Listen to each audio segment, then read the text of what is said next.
Momento de revisar noticias internacionales. Estamos junto a Soledad Agüero.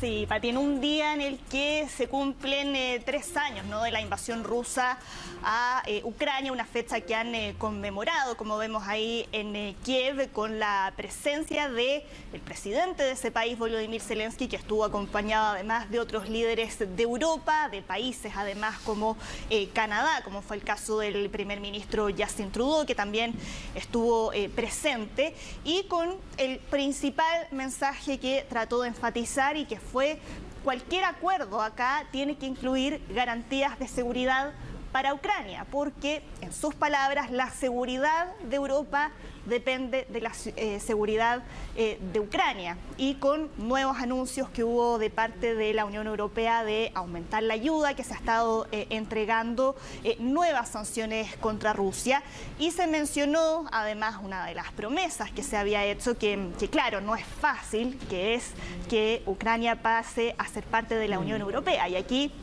lo que se dijo fue que se espera que antes del año 2030, si es que Ucrania continúa implementando distintas reformas, que eso se va a concretar de aquí a 2030.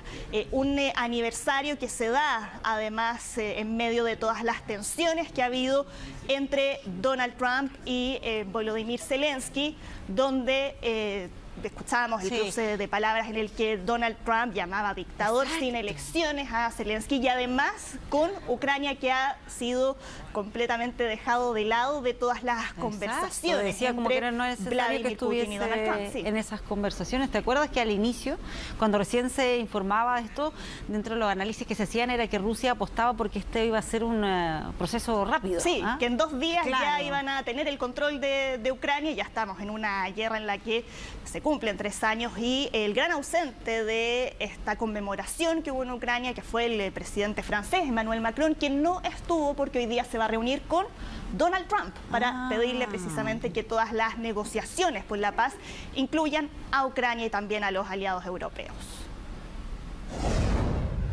Bueno, y en este mismo día del aniversario de la guerra ocurrió un hecho que varios han hecho aquí el vínculo, porque 3 artefactos explosivos de fabricación casera fueron lanzados contra el edificio del Consulado General de Rusia en la ciudad de Marsella, en Francia.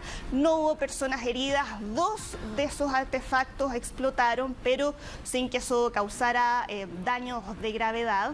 Pero desde Rusia, a través de su Ministerio de Relaciones Exteriores, denunciaron que esto, a juicio de ellos, se habría tratado de un ataque terrorista, sin que por el momento se haya identificado ni a los autores ni las motivaciones que hubo detrás de este ataque. Ahora, desde Rusia sí han estado pidiendo que en los consulados de Rusia en otros países se refuercen las medidas de seguridad, que se avance hacia medidas de seguridad adicionales para evitar episodios de este tipo.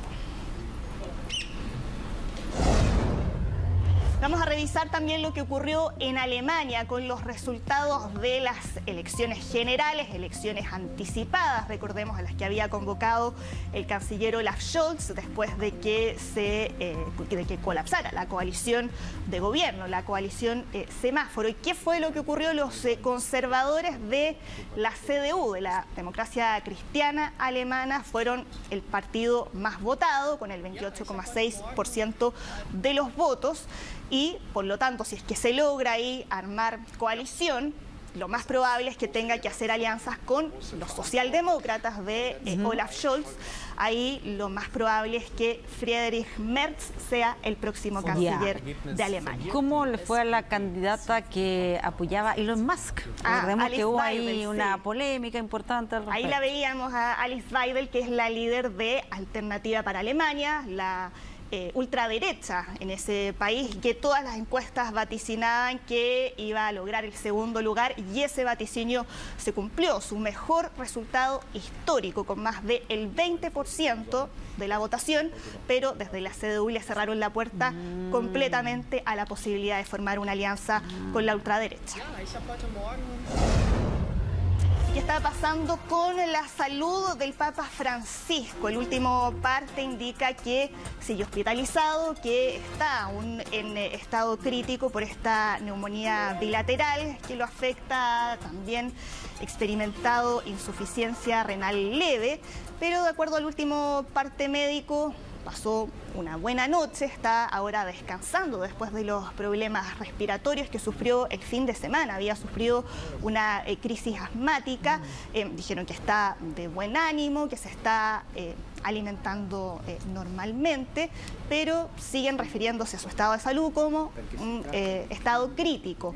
Ahora, los cardenales en Roma, con la curia romana, anunciaron que durante esta noche en la Plaza San Pedro van a rezar el rosario por la recuperación del Papa. Dijeron que es una forma de manifestar su cercanía con el pontífice y que eso no es un indicador de que haya empeorado la situación, pero de todas formas el propio Papa, según lo que se ha conocido de lo que ha dicho en el hospital, él sí había pedido que rezaran por él y por la mejora de su salud. Israel, en medio de los intercambios de rehenes y prisioneros que hemos visto en el marco del alto al fuego entre Israel y Hamás, anunciaron que no van a liberar a más presos palestinos hasta que se haya asegurado la liberación de los próximos rehenes, sin que eso esté acompañado de ceremonias que desde Israel califican como humillantes, tal como lo habíamos visto durante la semana pasada cuando hicieron entrega de los cuerpos de los primeros rehenes sin vida, en una puesta en escena que desde Naciones Unidas había sido también criticada, y con otros intercambios además, de los cuales la Cruz Roja había pedido que se respetara la dignidad humana, porque ahí veíamos también como muchas personas estaban observando eso con música además de fondo, y por eso mismo es que no se sabe todavía cuándo se va a producir ese próximo intercambio con los 620 prisioneros que iban a ser liberados este fin de semana hasta que se anuncie que se reanude ese intercambio. No, no es balacera. O sea, estoy entre escombros, literal. Solo estoy aquí. ¡Ayuda! ¡Ayuda! Lo que acabábamos ahí de escuchar es el ambiente de una tragedia que ocurrió el fin de semana en un centro comercial en Perú, en la ciudad de Trujillo. Ahí vemos cómo quedó el techo del lugar, que terminó cayendo sobre un patio de comidas en uno de los centros comerciales más grandes fuera de Lima. Y con las actualizaciones que han ido dando a conocer de la cantidad de víctimas fatales, que siempre se dijo desde un principio que iba a ir subiendo en aumento a medida que vayan avanzando las labores de rescate. Y lo último que se ha conocido es que son 8 las personas que fallecieron por este derrumbe y además 84 personas heridas. Parte de ellos están ahora en condición crítica. Es tremendo lo que se ve, la gente en el momento tampoco sin saber, tener claro qué es lo que está pasando, para dónde arranca, qué hace.